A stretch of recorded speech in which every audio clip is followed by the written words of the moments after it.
afternoon, everybody, and welcome to a conversation with Professor Yuval Noah Harari. My name's Gillian Tett. I'm the US Managing Editor of the Financial Times. Now, there are not many historians who would be put on the main stage of the Congress Center of the World Economic Forum, sandwiched between Angela Merkel and Macron. I think there are even fewer who could fill the room almost as much as Angela Merkel, and almost none who would have the experience as we were waiting in the green room and Angela Merkel came through, Chancellor Merkel came through. She took care to stop, go up to Yuval and introduce herself and say, "I've read your book." Pretty amazing. But Yuval Harari has written two very important books which have really shaped the debate, not just inside governments, but inside many businesses and many non-governmental organizations too. One of them, I imagine most of you read, Sapiens. Hands up who in the room has read Sapiens? Okay, well, that is pretty impressive. His second book, Homo Deus, took those themes of Sapiens, looking at the history of mankind, threw it into the future, and looked at the issue of digital. He's got a third book coming out this summer, 21 Lessons for the 21st Century, which is going to look at the present. But what he's going to be talking about today is something that actually Chancellor Merkel touched on in her own speech, which is a question of data. And what do we do about data today? His ideas are very provocative, very alarming, and something that all of you should pay very close attention to now. Professor Harari, Professor Yuval, the floor is yours. Thank you.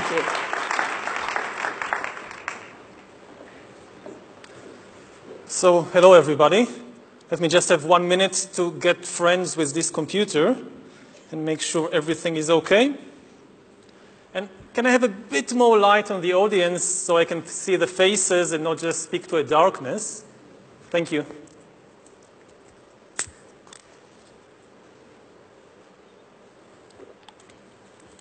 So I want to talk to you today about the future of our species and really the future of life. We are probably one of the last generations of Homo sapiens. Within a century or two, Earth will be dominated by entities that are more different from us than we are different from Neanderthals or from chimpanzees. Because in the coming generations, we will learn how to engineer bodies and brains and minds. These will be the main products of the economy, of the 21st century economy. Not textiles and vehicles and weapons, but bodies and brains and minds. Now, how exactly will the future masters of the planet look like? This will be decided by the people who own the data. Those who control the data control the future not just of humanity, but the future of life itself. Because today, data is the most important asset in the world. In ancient times, land was the most important asset. And if too much land became concentrated in too few hands, humanity split into aristocrats and commoners. Then in the modern age, in the last 2 centuries, machinery replaced land as the most important asset. And if too many of the machines became concentrated in too few hands, humanity split into classes, into capitalists and proletariats. Now data is replacing machinery as the most important asset. And if too much of the data becomes concentrated in too few hands, humanity will split not into classes. It will split into species, into different species. Now, why is data so important? It's important because we've reached the point when we can hack not just computers, we can hack human beings and other organisms. There is a lot of talk these days about hacking computers and email accounts and bank accounts and mobile phones, but actually we are gaining the ability to hack human beings. Now, what do you need in order to hack a human being? You need two things. You need a lot of computing power, and you need a lot of data, especially biometric data. Not data about what I buy or where I go, but data about what is happening inside my body and inside my brain. Until today, nobody had the necessary computing power and the necessary data to hack humanity. Even if the Soviet KGB or the Spanish Inquisition followed you around everywhere, 24 hours a day, watching everything you do, listening to everything you say, still they didn't have the computing power and the biological knowledge necessary to make sense of what was happening inside your body and brain and to understand how you feel and what you think and what you want. But this is now changing because of two simultaneous revolutions. On the one hand, advances in computer science, and especially the rise of machine learning and AI, are giving us the necessary computing power. And at the same time, advances in biology, and especially in brain science, are giving us the necessary understanding, biological understanding. You can really summarize 150 years of biological research since Charles Darwin in 3 words. Organisms are algorithms.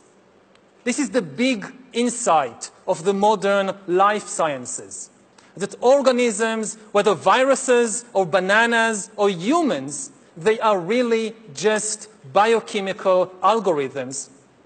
And we are learning how to decipher these algorithms. Now, when the two revolutions merge, when the infotech revolution merges with the biotech revolution, what you get is the ability to hack human beings. And maybe the most important invention for the merger of infotech and biotech is the biometric sensor that translates biochemical processes in the body and the brain into electronic signals that a computer can store and analyze. And once you have enough such biometric information and enough computing power, you can create algorithms that know me better than I know myself. And humans really don't know themselves very well. This is why algorithms have a real chance of getting to know ourselves better. We don't really know ourselves.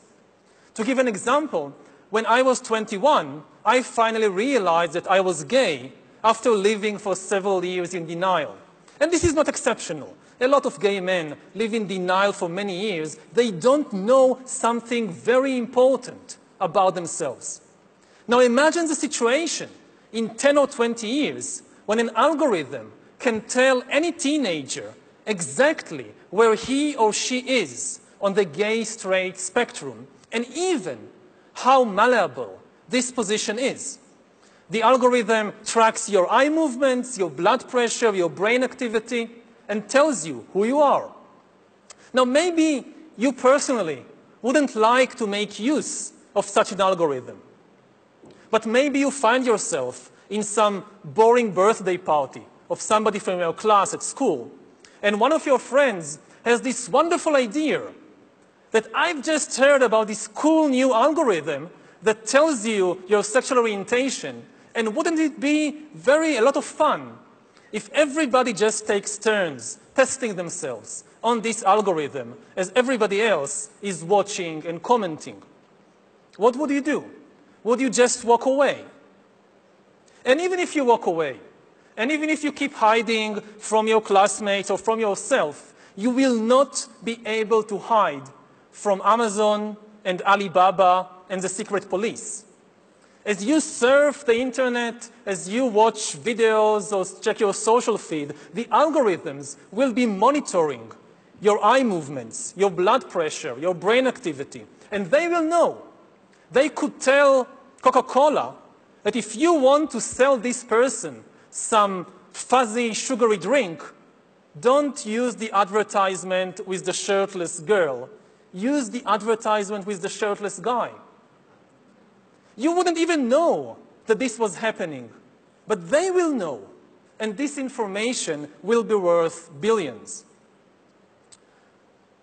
Once we have algorithms that can understand me better than I understand myself, they could predict my desires, manipulate my emotions, and even take decisions on my behalf. And if we are not careful, the outcome might be the rise of digital dictatorships.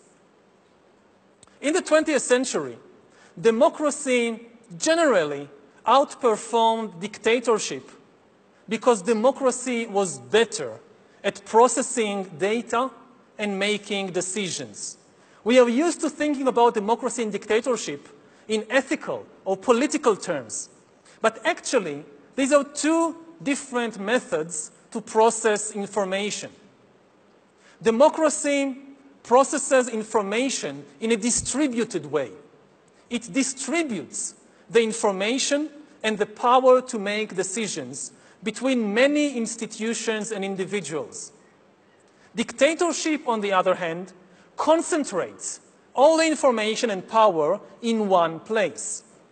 Now, given the technological conditions of the 20th century, distributed data processing worked better than centralized data processing, which is one of the main reasons why democracy outperformed dictatorship and why, for example, the US economy outperformed the Soviet economy. But this is true only under the unique technological conditions of the 20th century.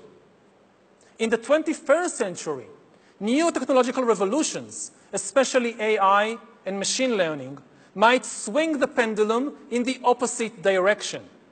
They might make centralized data processing far more efficient than distributed data processing.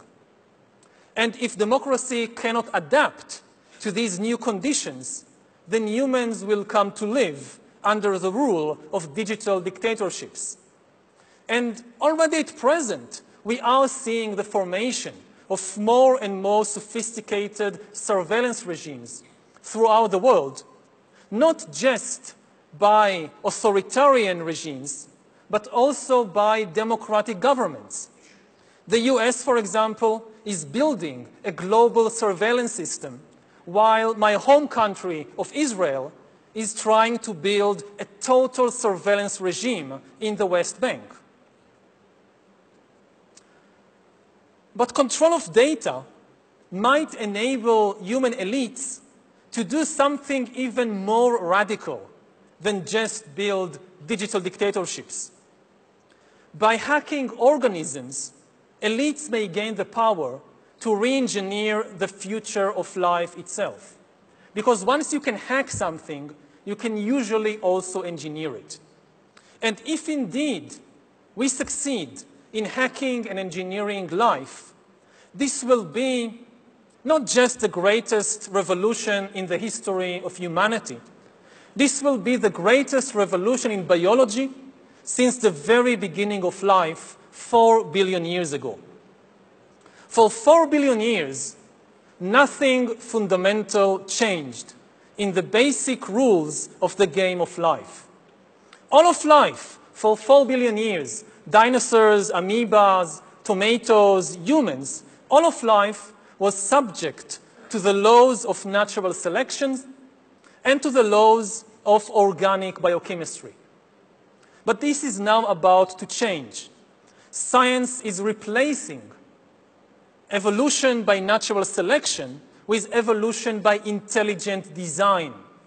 Not the intelligent design of some god above the clouds, but our intelligent design and the intelligent design of our clouds the IBM cloud, the Microsoft cloud, these are the new driving forces of evolution. And at the same time, science may enable life after being confined for 4 billion years to the limited realm of organic compounds. Science may enable life to break out into the inorganic realm. So after 4 billion years of organic life shaped by natural selection, we are entering the era of inorganic life shaped by intelligent design. This is why the ownership of data is so important.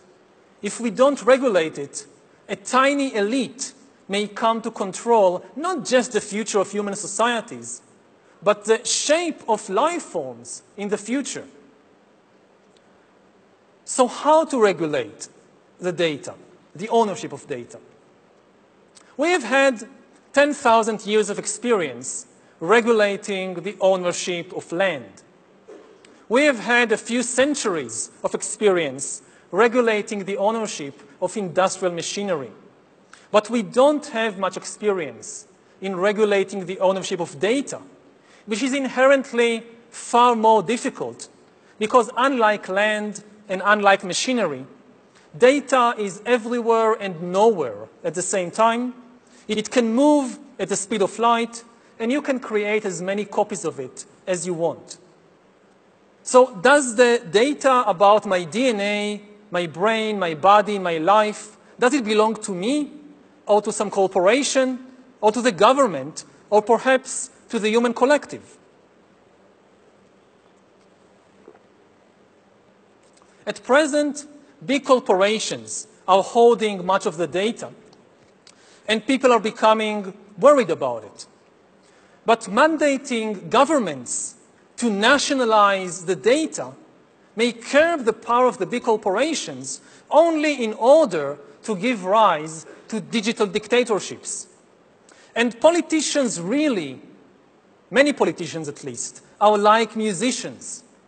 And the instrument they play on is the human emotional and biochemical system.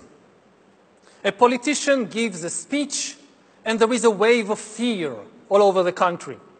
A politician tweets, and there is an explosion of anger and hatred. Now, I don't think we should give these musicians more sophisticated instruments to play on. And I certainly don't think they are ready to be entrusted with the future of life in the universe. Especially as many politicians and governments seem incapable of producing meaningful visions for the future.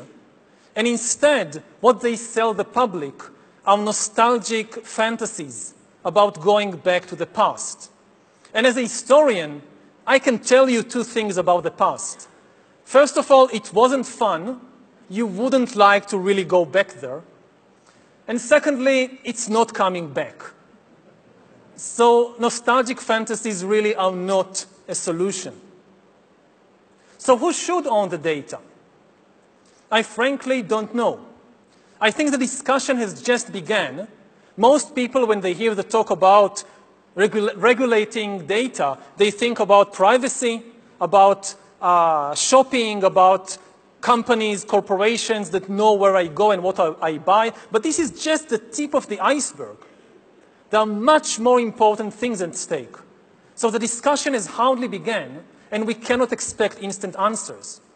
We had better call upon our scientists, our philosophers, our lawyers, and even our poets, or especially our poets, to turn their attention to this big question. How do you regulate the ownership of data? The future, not just of humanity, but the future of life itself may depend on the answer to this question. Thank you.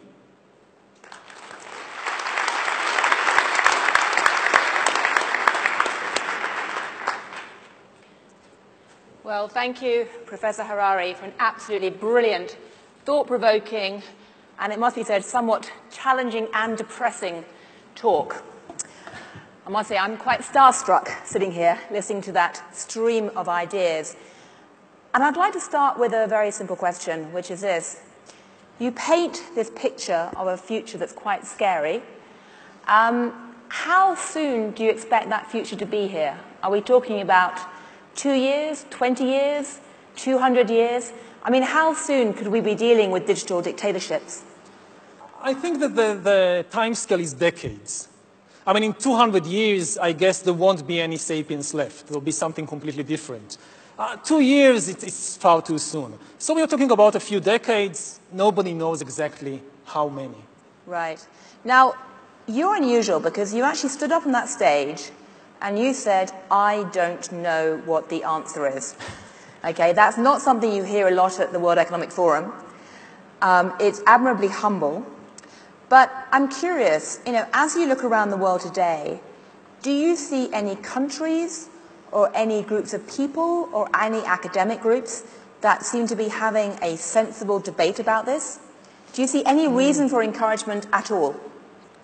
Well, I think the world is divided into a very, very small group of people and institutions who understand what is happening and what is at stake, and the vast majority, not just of ordinary people, but even of politicians and business people who are not really, yes, they hear about data, data protection, there are cyber attacks, somebody might steal my identity or my bank account details, but that, as I said, it's just the tip of the iceberg. I think that my guess, I don't know, but I guess that some of the big corporations, like Google, like Facebook, the usual suspects, they understand what is at stake.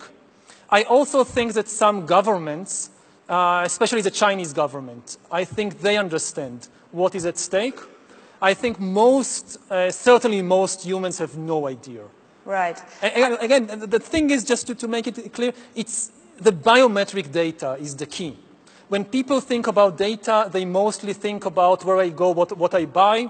When they think about hacking, they think about computers. They talk about AI, about machine learning. They forget the other side of the equation, which is the life sciences, the brain sciences. The brain sciences are giving us access to here. This is what we really tried, what somebody is really trying to hack is this, not this. Right. I mean, China is interesting because I remember sitting at a table a few years ago in Davos with a senior Chinese official and we were arguing about democracy, and he said, well, you in the West have democracy, we have social media. And the point was that Chinese government is using social media to not just monitor its citizens, but also act as a weather vane to gather information about what's happening in terms of public sentiment and ensure that they stay 1 inch ahead of that to stop any explosions. Do you see China as a place where this type of digital dictatorship is most likely to emerge? Well, I don't know. As I said, as I gave examples, you have cases in the West. And I know maybe best about my own country, that Israel is building a real total surveillance regime in the West Bank, which is something we haven't seen anywhere, almost anywhere in history before, of really trying to follow every place, every individual. And we still haven't crossed the critical watershed of the biometric sensor. Whether it's in the US, in Israel, in China, it's still social media. It's still my mobile phone. It's still where I go, what use I make of my credit card. We still don't really have the technology to go inside, but we are maybe 5 years, 10 years away from having the technology. So maybe to give an extreme example, let's say you live in North Korea, and you have to wear this bracelet, which constantly monitors what is happening inside your body. And you walk into a room, and you see the picture of the dear leader on the wall, and the bracelet can know what is happening to your brain, to your blood pressure, as you see this picture. So this really what is meant by a digital dictatorship. I mean, it makes 1984 sound positively... Child's play. Child's play, yeah. Exactly.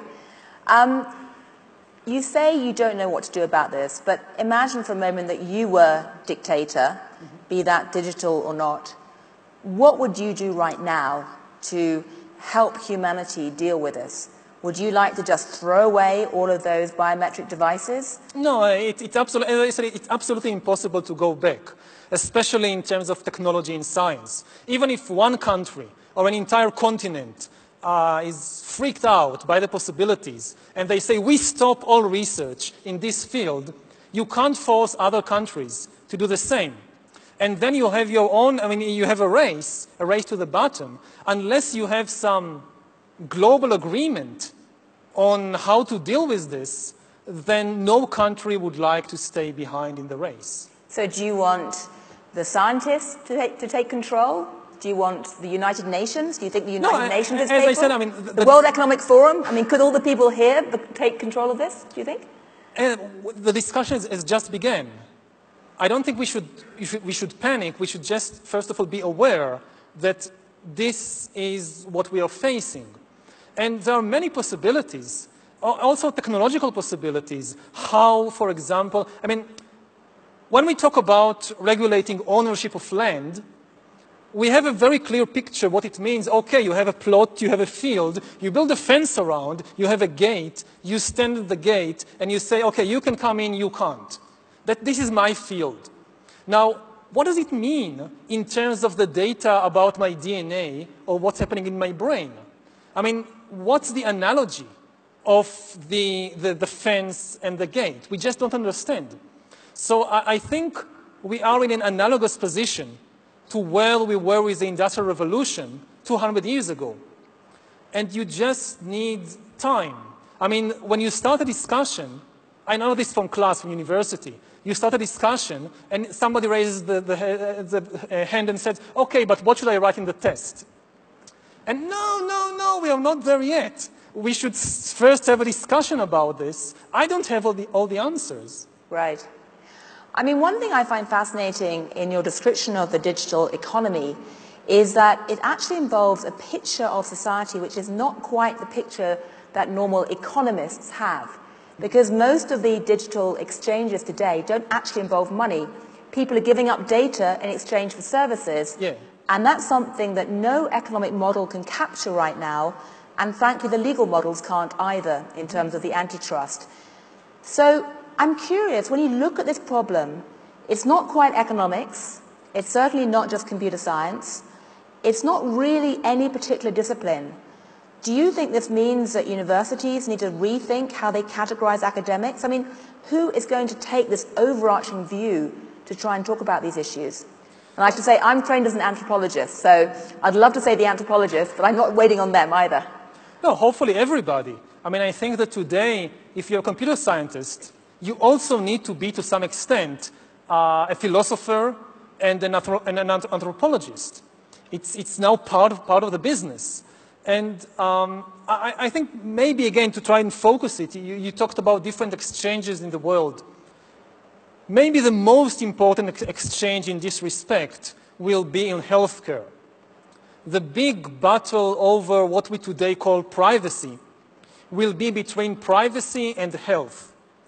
Do you give access to what is happening inside your body and brain in exchange for far better healthcare? And my guess is that health will win, hands down.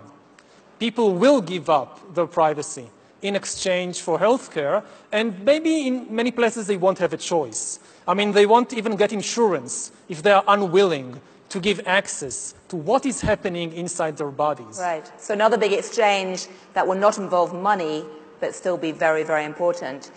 Last quick question, then we must wrap, sadly.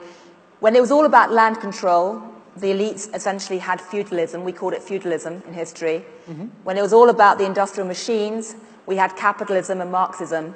Have you thought of a word to describe this new world of dataism? Yeah, I tried dataism, but I don't know. Words have their own life, and what word catches and what word doesn't, it's really a coincidence. Well, maybe answers on the postcard if anyone in the hall has an idea, or tweet it out, or send them an email, or whatever digital communication you like. But anyway, on behalf of everyone here, I can see from the faces, people are actually not looking at their mobile phones. They're actually looking at you. They are rapt. That is quite an achievement. And thank you very much indeed for both inspiring us and terrifying us. Thank you. Thank you, Gillian. Thank you.